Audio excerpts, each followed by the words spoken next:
say rồi lên tiếng đằng xì mong ấy mà xa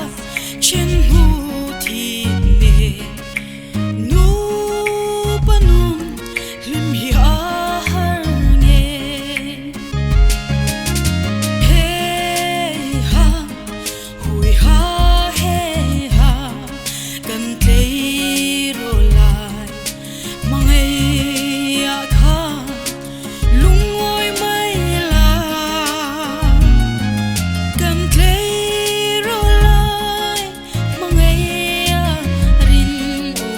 mình Heiha Huiha hi cần tông lâu tuổi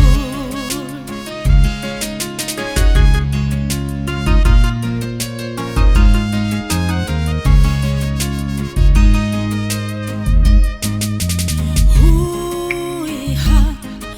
nút lối lệ bắt lối run hun lên dù cả ra buổi na soi neo neo tâm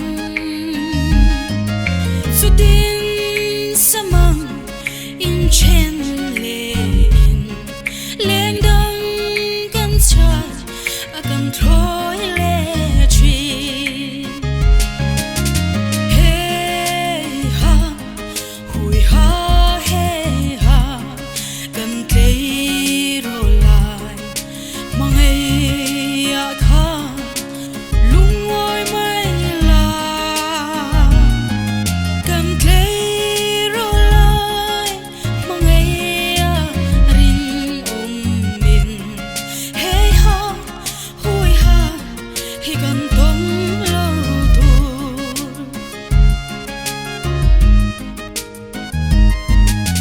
lên đăng sai à number chia tâm hianin zia reng anh xì lâu lên tin sai à partin lor chu tlangin min se e kan thang